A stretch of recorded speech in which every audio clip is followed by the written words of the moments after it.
अस्सलाम वालेकुम। आप देख रहे हैं DTH न्यूज़ में हूँ आपका मेज़बान इफ्तिखार अहमद है। आज हम गिलगित बल्तिस्तान में हेल्थ और एजुकेशंस के जो इशूज़ हैं उसके ऊपर बात करेंगे, और इस हवाले से आज हमारे स्टूडियो में मौजूद हैं doctor Tanveerullah, general secretary YDA Islamabad, और दूसरे हमारे मेहमान हैं डॉक्टर मुश्ताक, सदर PMA पिम्स अस्पताल इस्लामाबाद। बहुत शुक्रिया डॉक्टर साहब टाइम देने का।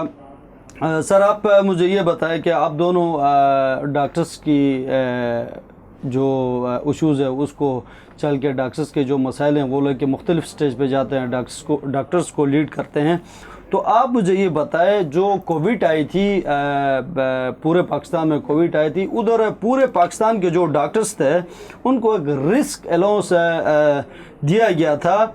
उसके बाद पूरे डॉक्टरों, पाकिस्तान के डॉक्टर्स को रिस्क अलाउंस देने के बावजूद क्या गिलगित बल्तिस्तान के डॉक्टर्स और पैरामेडिक्स का राइट नहीं बनता था? उनको क्यों नहीं दिया गया? क्या वजह हुआ? इस हवाले से आप क्या कहेंगे तनवीर साहब जी? सबसे पहले तो मैं DTH न्यूज़ का और आपका इफ्तिखार भाई, आपका स्पेशली मैं शुक्रिया अदा करूंगा जिन्होंने इस प्लेटफॉर्म को जो है वो प्रोवाइड किया। और आप एज ए होस्ट भी हैं, एज ए गेस्ट भी हैं, क्योंकि GB से आए हैं तो गेस्ट भी हैं, और एज ए चैनल पे जो है एज ए होस्ट आप काम कर रहे हैं। आप दोनों का बहुत शुक्रिया अदा करूँगा। दूसरी बात, जब हेल्थ ये रिस्क अलाउंस की जब बात आती है तो GB गवर्नमेंट ने इस हवाले से कोई खातिर खा कोई इस तरह का कोई इकदाम नहीं उठाया। कुछ डिटेल्स मैं आपसे शेयर करूं, क्योंकि स्टैटिक्स जो हैं वो ज़रूरी होती हैं, क्योंकि हम बहैसियत एक ज़िम्मेदार डॉक्टर्स का नुमाइंदा बात कर रहे हो तो जो हकीकत है उसी को हम आवाम के भी सामने लाएं और गवर्नमेंट के भी सामने लाएं। तो पूरे पाकिस्तान में जब से कोविड आया, आपको बखूबी इल्म है, दुनिया में टॉप 3 कंट्रीज़ में पाकिस्तान आया है हेल्थ के हवाले से। कोविड जिन्होंने बहुत अच्छा मैनेज किया, ये ग्लोबल स्टैटिक्स हैं, ऐसा नहीं है कि पाकिस्तानी की किसी इदारे से। हालांकि हेल्थ सिस्टम जो है कोई इतना बहुत अच्छा नहीं है हमारा, लेकिन फिर भी जो है डॉक्टर्स और पैरा मेडिकल स्टाफ और जितने भी हॉस्पिटल से रिलेटेड स्टाफ है उनकी कुर्बानियों की वजह से टॉप 3 में आना, ये हमारे डॉक्टर्स और हेल्थ कम्युनिटी के लिए एजाज़ की बात है। अब आते हैं हम कोविड आपके सवाल की तरफ। पूरे पाकिस्तान के तमाम सूबों में जो है कोविड रिस्क अलाउंस फेडरल में, मैं खुद यहाँ काम कर रहा हूँ, GB से मेरा ताल्लुक़ है, तो फेडरल में 4 बेसिक पेज एक दफ़ा और 5 बेसिक पेज एक दफ़ा जो है तमाम हेल्थ वर्कर्स जो है उनको कोविड रिस्क अलाउंस मिला है। सिंध में उनका अपना क्राइटेरिया था, पे में इंक्लूड होता था, जबकि GB गवर्नमेंट ने इस पूरे कोविड का दौरान या जो 2 से 2.5 साल चला उसमें सिर्फ़ और सिर्फ जो है कोई एक दफ़ा 3 महीने का रिस्क अलाउंस उन्होंने दिया हुआ है। उसमें भी कोई ऐसा नहीं था कि आपकी जितनी बेसिक बनती है उतने पैसे दिए। उन्होंने जो ग्रेड 17 की मैं बात करूँगा, 24,000 रुपये पर मंथ के हिसाब से 72,000 रुपये शुरू में दिए हैं। उसके बाद 2.5 साल तक GB के डॉक्टर्स ने जो कुर्बानियाँ दी हैं कोविड के हवाले से, डॉक्टर उसामा को आप बखूबी जानते हैं, इसी कोविड की वजह से पाकिस्तान के और हेल्थ कम्युनिटी के जो है पहले शहीद थे डॉक्टर उसामा। मैं उसको खराज तहसीन पेश करूँगा और GB गवर्नमेंट से मैं अपील करूँगा कि जो फाइल्स अभी रुकी हुई हैं कोविड रिस्क अलाउंस की वो आगे चलें। दूसरी बात ये है कि डॉक्टर्स के लिए सिर्फ कोविड एक मसला नहीं है, बहुत सारी बीमारियां ऐसी हैं जो किसी भी मरीज़ से किसी भी टाइम लग सकती हैं। तो मैं GB गवर्नमेंट से यही अपील करूंगा कि कोई ऐसा रिस्क अलाउंस का नया एक फार्मूला वो बनाए और जो आपकी सैलरी होती है उसमें परमानेंट शामिल हो। हमारे डॉक्टर्स कम्युनिटी की, पैरामेडिकल कम्युनिटी और जितना भी हॉस्पिटल एसोसिएटेड स्टाफ है उसका यही डिमांड है कि रिस्क अलाउंस जो है परमानेंट सैलरी के अंदर इंक्लूड किया जाए। ठीक है मुश्ताक साहब, आप मुझे ये बताएं कि सुनने में ये आ रहा है कि कुछ डॉक्टर्स और पैरामेडिक्स को दिए गए रिस्क जो अलाउंस है, तो इस हवाले से आप क्या कहेंगे? दिए या नहीं दिए, क्या सिचुएशन है? सबसे पहले तो इफ्तिखार भाई आपका बहुत शुक्रिया और DTH न्यूज़ का भी बहुत शुक्रिया कि एक बहुत अहम मौजू के ऊपर आज हम ये यहाँ बैठ के एक प्रोग्राम कर रहे हैं। डॉक्टर्स की लाइफ, जैसे कि डॉक्टर तनवीर ने पहले बताया, कि एक रिस्कफुल लाइफ है। इसमें बहुत सारी बीमारियाँ ऐसी होती है जो कंटेजियस होती है। वो खुदा न ख्वास्ता आप में बीमारी है, मैं आपको चेक कर रहा हूँ, वो मुझ तक आ सकती है और मेरी फैमिली तक मुंतकिल हो सकती है। दुनिया के बहुत सारे ममालिक में जो डेवलप्ड कंट्रीज़ है वहाँ पे उसूल राइज ये हैं कि जो मेडिकल कम्युनिटी है उनको مختلف مد میں وہ کمپنسیٹ کرنے کی کوشش کرتے ہیں. اب آپ خود اب کرونا کی آپ مثال لے لیں. کووڈ معلوم دنیا کی تاریخ کا ایک بہت بڑا پینڈیمک تھا جس میں بہت ہزاروں لاکھوں لوگ اس میں مرے. پاکستان کے اندر بھی اسامہ شہید کا ذکر جیسے انہوں نے ڈاکٹر تنویر نے کیا, وہ پاکستان کے چوتھے اور ہیلتھ اس کے پہلے شہید تھے, اور جن کے بھی جن کی شہادت کو پوری دنیا نے اکنالج کیا تھا, لیکن پاکستان میں ان کو ایز سچ کچھ بہت زیادہ ریوارڈ نہیں ملا. جسٹ کوئی ایک آدھ میڈل ملے ہیں اور اس طرح کی 2-4 چیزیں ہیں.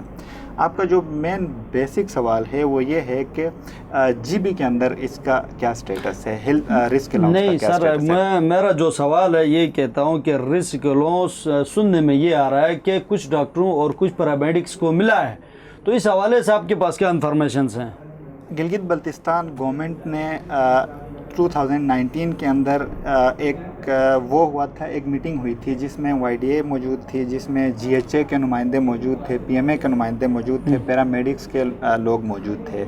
وہ گورنمنٹ کے ساتھ یہ ایگری انہوں نے کیا تھا کہ ہم رسک الاؤنس جو ہے اس کو باقاعدہ ہم پے میں ضم کریں گے, اور یہ ایگری وہ تو یہ پے میں ضم ہو گیا؟ نہیں ہوا, نہیں ہوا, بالکل بھی نہیں ہوا. ابھی صرف یہ ہوا ہے کہ جی بی کی جو ابھی 2-2.5 سال کا جو عرصہ ہے اس میں ٹوٹل جو رسک الاؤنس ڈاکٹرز کمیونٹی کو ملا ہے وہ 24,000 پر منتھ کے حساب سے اور 72,000 کے میرے خیال میں اتنا کوئی ملا ہے. اس کے بعد ایک فائل دوبارہ موو ہوئی جو 2021 کے لیے تھی, اکتوبر اور دسمبر 2021 کے لیے تھی. وہ کہہ رہے ہیں کہ ہیلتھ اس کے جو فائنینس سیکٹری کے آفس میں ہے, لیکن وہ آگے پروسیڈ نہیں ہوئی ہے. دوسرا جو یہ, تو اس کی ریزن کیا ہے؟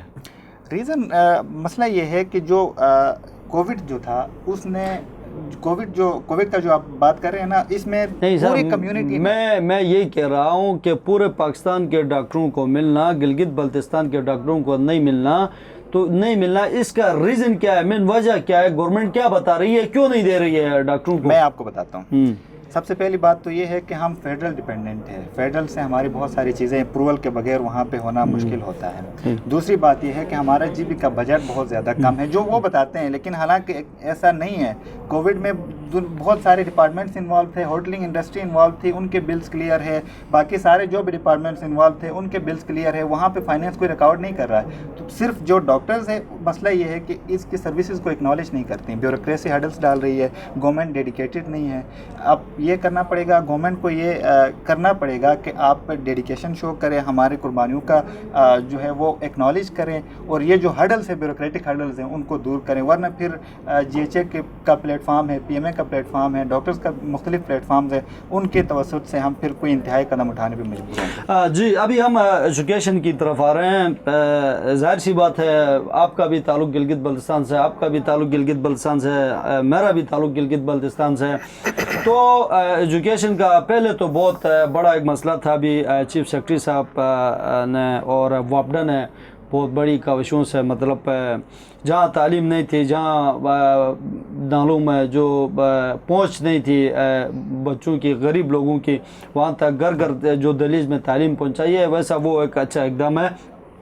تو اس حوالے سے تنویر صاحب آپ کہیں کہ وابڈا کیا کر رہی ہے؟ وابڈا انٹرنشپ کے حوالے سے یہ سننے میں آ رہا ہے کہ انٹرنشپ جو دیامر بشرڈم میں جو ایجوکیٹڈ لڑکے ہیں, بیچلر سے مختلف ڈگری ہولڈرز لڑکے ہیں, ان کو لے کے انٹرنشپ کر کے بعد میں ان کو جاب بھی دیے جاتے ہیں. تو اس حوالے سے آپ کیا کہیں گے کہ انٹرنشپ کے حوالے سے آپ کے پاس کیا انفارمیشنس ہیں؟ انٹرنشپ کے حوالے سے بات اس طرح ہے کہ وابڈا اور FWO نے انیشیلی جو ہے گورنمنٹ جی بی اسپیشلی جو ہے جہاں باشا ڈیم بن رہا ہے ڈسٹرکٹ دیامر کے ساتھ, ایک وہ ایگریمنٹ ٹائپ کا سائن انہوں نے کیا ہوا تھا. وہاں سے جو ہے مقامی جتنے بھی لڑکے ہیں ان کو جو ہے انٹرنشپ دے کے انہوں نے یہاں پہ فیڈرل ایریاز میں, اور وابڈا کے ڈفرینٹ جو پورے پاکستان کا ایک اٹانومس ادارہ ہے وابڈا, تو وہاں پہ لڑکوں کو وہ لے کے آئے تھے ٹریننگز کے لیے مختلف ڈپارٹمنٹس میں, اور انٹرنشپ میں ایز اسٹائپنڈ ان کو 15,000 پر منتھ وابڈا دے رہا تھا. اور اس کے علاوہ جو ہے جو لوکل جابس کے حوالے سے آپ نے بات کی, تو وہ کوئی گریڈ 1 سے 16 تک کے کوئی 100 کے قریب لڑکے ہیں उन्होंने एडवर्टाइज़ किया था, उसमें उन जॉब्स में लोकल लड़के लगे हैं। ये एक अच्छा इकदाम है कि लोकल लोगों को, वहाँ की जो लोकल कम्युनिटी है जिन्होंने इस डैम के लिए पाकिस्तान के लिए कुर्बानियाँ दी हैं, अपनी ज़मीनें जो हैं उनकी कुर्बानियाँ दी हैं, अपने आबाओ अजदाद की जो कब्रें थी वो वहाँ डूब रही हैं, लोगों के जो है तमाम जो असासजात थे वो डूब रहे हैं। और उसके अलावा जो है बहुत सारी तारीख़ी ये इस तरह की बुद्धमत के दौर की ऐसी चीज़ें भी हैं जिनमें को जो है तारीख़ी बहुत ज़्यादा अहमियत के हामिल हैं। तो ये इंटर्नशिप को जो है मैं वापडा का एक अच्छा इकदाम मैं समझता हूँ कि वहाँ के लोगों के लिए जो पाकिस्तान के लिए कुर्बानियाँ दे रहे हैं, एटलीस्ट उनका अजाला तो कोई भी चीज़ नहीं कर सकती। आपको अपना घर बार छोड़ के डबो के कहीं और शिफ्ट होना, उसका अजाला तो फाइनेंशली होता नहीं है, लेकिन इस चीज़ को जो है मैं एक अच्छी काविश ज़रूर समझूंगा। सर आप मुझे ये भी बताएं कि चाइनीज़ पावर चाइना जो कंपनी है वापडा में काम करती है, वो खुद लड़कों को ट्रेन करते हैं, ट्रेन करने के बाद फिर ख़ुद उनको मतलब इस काबिल बनाते हैं कि वो खुद फील्ड में काम करें, तो बाद में इनको जॉब्स भी उसी कंपनी में एडजस्ट करके हायर करते हैं। क्या इस बात में सदाकत है कि ये उनको जॉब्स में हायर करते हैं, नहीं कि इंटर्नशिप के बाद उनको सर्टिफिकेट दे के घर भेजते हैं? क्या सिचुएशन है सर? इंटर्नशिप के हवाले से जैसे मैंने बात की, इंटर्नशिप का मकसद ही यही होता है कि उनको ट्रेन करें और बाद में जो जॉब के लिए एलिजिबल हो उसको पिक एंड चूज़ कर लें। लेकिन एग्जैक्ट इसके हवाले से कि कितने लड़कों को उन्होंने जॉब के लिए उठाया है वो डेटा मेरे पास मौजूद नहीं है। जो वापडा ने एडवर्टाइज़ किया था वो 100 के करीब लड़के थे, जैसे मैंने आपके पहले सवाल का जवाब दिया, उस चीज़ को मैं एक अच्छी काविश समझता हूँ। अच्छा मुश्ताक साहब, आप मुझे ये बताएं कि 2 साल पहले लोकल और नॉन लोकल का एक मुलाजमतों का एक बड़ा इशू चला था, उसमें बाद में उस चीज़ में हम भी अनबोर्ड थे, वापडा के साथ लोकल कम्युनिटी के साथ भी हम अनबोर्ड थे। तो इस हवाले से बाद में जब सर्वे किया गया तो उस सर्वे में लोकल लोगों को मतलब मुलाजमतों का मौका ज़्यादा दिया गया, तो इस हवाले से आप क्या कहेंगे सर? बेसिकली अगर आप कोई बहुत बड़ा मेगा प्रोजेक्ट शुरू करते हैं किसी भी इलाके में, तो होता ये है कि उसूल ये होता है, जो एक तय शुदा राय शुदा उसूल ये है कि वहाँ जो छोटी मुलाजमतें हैं, जो टेक्निकल भी और नॉन टेक्निकल भी, अगर वहाँ लोकल कोई बंदा मौजूद है उस जो सहूलत के लिए, तो आप उनको हायर करें। उसका फ़ायदा जो है ना, जो हायरिंग अथॉरिटी है उसको भी है और जो लोकल कम्युनिटी है उसको भी है। अब गिलगित बल्तिस्तान के अंदर जैसे जो टेक्निकल वो सीटें हैं उनकी ओवरऑल कमी है, बहुत सारे जो मशीनरी रन करने वाले लोग हैं वो नहीं है। ऐसी पोस्टें जहाँ पे लोग मौजूद हैं उसमें तो ज़ाहिर है उन्होंने लोगों को हायर किया ही है, यकीनी तौर पे, इसमें कोई शक नहीं है। दूसरा ये है कि जिस तो ये जो बाहर गलत अफवाहें फैलाते हैं तो ये सच नहीं है। देखें, लोगों के कंसर्न्स भी अपनी जगह जायज़ हैं। देखें, मुआहदात हुए हैं वापडा के साथ लोकल कम्युनिटी के, उस पर मन वन अमल यकीनन करना किसी भी इदारे के लिए मुमकिन नहीं होता। वो 100% उसको आप वो लागू नहीं कर सकते हैं, लेकिन वापडा मेरे हिसाब से वापडा जो है वो कोशिश ज़रूर कर रही है। मैं मिसाल देता हूँ आपको, इंटर्नशिप्स की आप बात करें तो बहुत सारे जो लोकल लोग हैं उनको इंटर्नशिप्स प्रोवाइड किए हैं, ये पॉजिटिव गेस्चर है। और दूसरा मुआहदा वापडा ने ये किया था जो कभी करना होना बाकी है, वो ये है कि टेक्निकल इंस्टीट्यूशन जो है उसका क़याम था। उन्होंने इसका एक शॉर्ट टर्म हल ये निकाला वापडा ने कि ये किप्स जो है उसके ARSP के ताउन से और वापडा का MOU साइन हुआ और किप्स को वहाँ पे उन्होंने लेके आए। वो उन्होंने एक शॉर्ट टर्म हल के तौर पे वहाँ पे काफ़ी सारे कोई 100,000 प्लस मेरे ख्याल में जो लोगों को वो किप्स में इनरोल किया, बच्चों को, और उनको वापडा पे कर रही है उनका जो वापडा और ARSP का MOU साइन हुआ, वो दोनों अब भी ज़ाहिर है उस तयशुदा फार्मूले के तहत वो पे कर रहे हैं। वो एक अच्छी स्टेप है, लेकिन लॉन्ग रन में जो है वापडा को अपना जो मुआहदा है उसको फॉलो करना पड़ेगा। टेक्निकल इंस्टीट्यूट बनाना चाहिए और आर्कियोलॉजिकल जो साइट्स हैं चिलास के अंदर, जो थलपन रॉक कार्विंग्स है जो कि बहुत बड़ा असासा है, द्यामर का भी है, गिलगित बल्तिस्तान का भी, उसके ऊपर दुनिया में रिसर्चेज हो रही हैं, उसकी प्रिजर्वेशन के लिए भी वापडा को इकदाम करने की ज़रूरत है। और लोकल कम्युनिटी अगर एहतजाज करती है तो यकीनन लोगों के अंदर कुछ एहसास महरूमी ज़रूर होगी, उनको एड्रेस करने की ज़रूरत है। मिल बैठ के, एक ही कौम है, एक ही मुल्क है, हम भी पाकिस्तान के शहरी हैं, आप मिल बैठ के उनके मसाइल को हल करने की कोशिश करें तो वह बेहतर काविश होगी। तनवीर साहब, आप मुझे ये बताएं कि किप्स बहुत पाकिस्तान के एक अच्छा इंस्टीट्यूट है जहाँ अच्छी तालीम दी जाती है और हाई क्वालिफाइड स्टैंडर्ड की तालीम दी जाती है, तो उस किप्स की वापडा ने उस किप्स की जो एकेडमी है ان سے معاہدہ کیا. معاہدہ کرنے کے بعد دیامر کے بچوں کے لیے وہاں ان کی پوری ٹیم شفٹ کی, اس میں انتظامیہ بھی انوالو ہے. تو اس حوالے سے آپ کیا کہیں گے؟ اس حوالے سے میں یہ کہوں گا کہ ایجوکیشن جو ہے ویسے تو جی بی کا لٹریسی ریٹ بہت زیادہ ہے, لیکن جو دیامر ڈسٹرکٹ ہے جہاں بادشاہ ڈیم بن رہا ہے اس میں ایجوکیشن کے اسٹیٹکس کچھ اچھے نہیں تھے. تو وابڈا کے اس اقدام کو کچھ میں اپنی ڈیٹیلز بھی ذرا میں شیئر کرتا چلوں جو میں نے وہاں کے منتظمین سے لی ہیں ابھی آپ کے پروگرام سے گھنٹہ پہلے, کیونکہ ایک ذمہ دار شہری کے طور پہ ہم نے کسی بھی پروگرام میں یا کسی میڈیا ہاؤس پہ بات کرنی ہوتی ہے تو ایگزیکٹ جو اسٹیٹکس ہیں وہ بہت ضروری ہوتی ہیں. تو اس حوالے سے میں شیئر کروں, کپس جو ہے گلگت بلتستان میں نگر میں بھی انہوں نے بنایا ہے, اس کے علاوہ سکردو میں بھی بنا ہے, اور جو گلگت ہے وہاں پہ بھی بنا ہے, اور دیامر کے اندر بھی بنا ہے.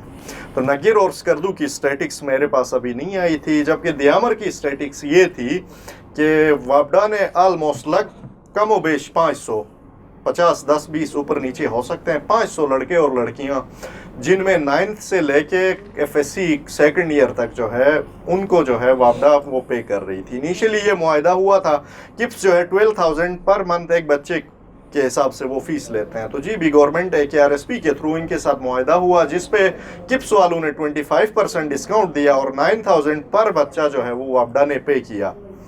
اور وہ اس سال یہ جو گزرا سال ہے, ابھی تو ایگزامز چل رہے ہیں لڑکوں کے, تو وہ جو ہے ایگزامز سے پہلے کا جو ایک سیشن تھا 1 ایئر کا وہ انہوں نے پے کیا ہے, اور میرے انفارمیشن کے مطابق 2 کروڑ 10 لاکھ کا چیک ان کو جو ہے وابڈا نے جو ہے کپس کو پے کیا ہے.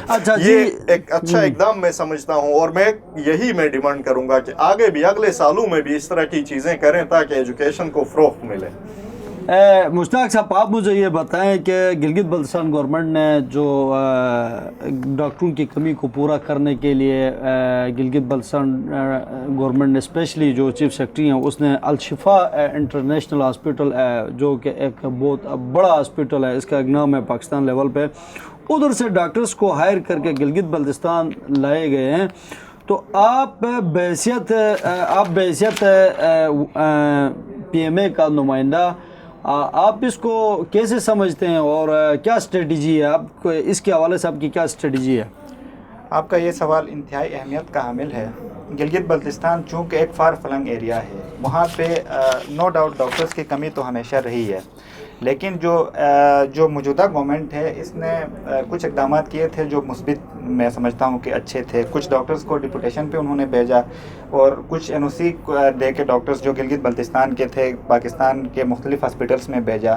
اب یہ لانگ ٹرم جو ہے نا, وہ اس کمی کو پورا کرنے کا لانگ ٹرم فارمولہ جو اس گورنمنٹ نے طے کیا تھا بہت بہتر کیا تھا. اب مسئلہ یہ ہے کہ شفا کی اگر آپ بات کرتے ہیں تو شفا انٹرنیشنل ہاسپٹل, اس میں نو ڈاؤٹ وہ ایک ورلڈ ایکریڈٹ اچھی جو ہے وہ ایک اچھا سیٹ اپ والا ہاسپٹل ہے, اس میں کوئی شک نہیں ہے. لیکن شفا کو ایز اے ہائرنگ اتھارٹی کے طور پہ استعمال کیا گیا ہے. وہ ڈاکٹرز جو گلگت بلتستان گئے ہیں وہ شفا انٹرنیشنل کے ڈاکٹرز نہیں ہیں. شفا انٹرنیشنل کو ایک کنٹریکٹ ملا کہ آپ فلاں اتنے ڈاکٹر 66 یا 70 جتنے ڈاکٹرز ڈیمانڈ کیے اتنے ڈاکٹرز آپ ہائر کر کے ہمیں دے دیں. شفا ہائرنگ اتھارٹی تھا. اب مسئلہ یہ ہے کہ ہمیں اس چیز سے کوئی مسئلہ نہیں ہے کہ شفا انٹرنیشنل سے آپ نے ڈاکٹرز بلائے, گلگت بلتستان میں آپ امریکہ سے بلائے, UK سے بلائے, کہیں سے بھی بلائے, ہمیں کوئی اعتراض نہیں ہے. ہمارے لوگوں کو فیسلٹی مل رہی ہے تو اچھی بات ہے. لیکن جو ہمیں مسئلہ ہے ینگ ڈاکٹرز کو, جو گلگت بلتستان کے لوکل ڈاکٹرز ہیں, ان کو یہ مسئلہ ہے کہ ایک بہت بڑی ڈسپیرٹی ایگزسٹ کرتی ہے. میں گلگت بلتستان کا بیٹا ہوں, میں وہاں پہ جاب کرتا ہوں, میں 1.5 لاکھ روپے پہ کام کرتا ہوں, اور وہاں جو شفا انٹرنیشنل سے آپ لوگوں کو لے کے آتے ہیں وہ 6-6 7 لاکھ پہ کام کرتے ہیں. یہ ڈسپیرٹی کے ہم ینگ ڈاکٹرز جو ہے وہ اس ڈسپیرٹی کے خلاف ہے. دوسری بات یہ ہے کہ ہم یہ سمجھتے ہیں کہ جو گلگت بلتستان کے لوکل ڈاکٹرز ہیں ان کو بہت بہتر انداز میں وہ ایکنالج کیا جانا چاہیے, حالانکہ ایسا نہیں ہوا. دوسری سب سے اہم جو اس میں مسئلہ یہ ہے, میں بہت شارٹ کروں گا, مختصر کروں گا, وہ یہ ہے کہ بہت سارے ایسی جگہوں پہ انہوں نے ڈاکٹرز بھیجے جہاں پہ فیسلٹیز ہے ہی نہیں ہے. نیورو سرجری کے کچھ سیٹ اپ جیسے استور میں ہے ہی نہیں ہے, وہاں پہ نیورو سرجن بھیجا ہوا ہے. اس میں سکردو میں نیورو سرجری کے ڈاکٹرز بھیجے گئے ہیں, لیکن وہاں پہ ہاسپٹل میں مشینری ہی نہیں ہے. تو آپ سب سے پہلے یہ کرتے کہ ہاسپٹل کو اپلفٹ کرتے, اس کے بعد ان ڈاکٹرز کو بھیجتے, تو وہ ہمارے عوام کے لیے بہت بہتر ہو جاتا. جی شارٹ ٹائم کی کمی ہے. تنویر صاحب, آپ بحیثیت جنرل سیکرٹری YDA, اس حوالے سے آپ کیا کہیں گے؟ اس حوالے سے میں یہی کہوں گا, میں نے IMN میں بھی ایک پروگرام کیا ہوا تھا, اس میں بھی میں نے یہی ایشو اٹھایا تھا ابھی گزشتہ مہینے. پہلی چیز یہ ہے کہ دنیا میں पूरी दुनिया में डॉक्टर्स आप कहीं से भी ले सकते हो, क्योंकि हेल्थ वर्क फोर्स जो है वो बहुत उसकी कमी है। यूएसए भी 5000 डॉक्टर्स पर ईयर जो है पूरी दुनिया से लेता है, लेकिन उसमें ये नहीं है कि पे का जो है वो डिफरेंस। पहली चीज़ तो ये है कि शिफा से आपने अगर 50 लाए हैं तो मैं जी भी बहैसियत जीबी का डॉक्टर, बहैसियत जीबी अवाम से मेरा ताल्लुक़ है, मैं कहूँगा 50 की जगह आप 100 ले आएँ। लेकिन जो है पहली चीज़ जहाँ पे नीड है वो लेके आए। दूसरी चीज़ ये है कि जो सैलरी में डिस्पैरिटी है ना, शिफा का डॉक्टर जो है वो 7 लाख ले रहा है। शिफा का नहीं, बल्कि शिफा एक हायरिंग अथॉरिटी है, इसमें जो है डॉक्टर्स तो कहीं से भी आ सकते हैं। ये शिफा के डॉक्टर्स नहीं है। तो शिफा ये जो है जो डॉक्टर्स लाए गए ये शिफा सिर्फ एडवर्टाइज कर रहा है और हायर कर रहा है। आप मुझे ये बताएं, ये जो डॉक्टर्स लाए गए हैं ये शिफा में काम करने वाले नहीं शिफा हैं? में काम करने वाले नहीं है। न्यू एड शिफा देता है। शिफा एक हायरिंग अथॉरिटी है इन डॉक्टर्स का। जी। तो नए डॉक्टर्स जो अप्लाई करते हैं उनको वहां भेजा जाता है और 7 लाख 7.5 लाख पर डॉक्टर जो है गवर्नमेंट पे कर रही है। और कुछ चीजें तो डॉक्टर मुश्ताक ने जैसे बताया जहां पे सेटअप्स नहीं है, ऐसे डॉक्टर्स भी बुलाए गए हैं। और कुछ तो अभी लेटेस्ट इंफॉर्मेशन मैं आपसे शेयर करता चलूं कि कुछ डॉक्टर्स तो वो जो इनिशियल कॉन्ट्रैक्ट पे आए थे वो छोड़ के चले भी गए हैं। तो बेहतर ये है कि गवर्नमेंट को कोई ऐसी पॉलिसी बनाए जो जीबी के डाउन में, यहाँ फेडरल में और जो पंजाब और केपीके में डॉक्टर्स हैं उनको अट्रैक्ट करने के लिए कोई ऐसी पॉलिसी बनाए ताकि एक सस्टेनेबल और मुस्तकिल हल मिले इस चीज़ का।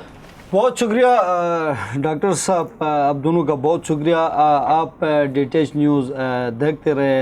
इंशाल्लाह नेक्स्ट प्रोग्राम में आपके साथ मिलेंगे। मुझे दीजिए इजाज़त। अल्लाह हाफिज़।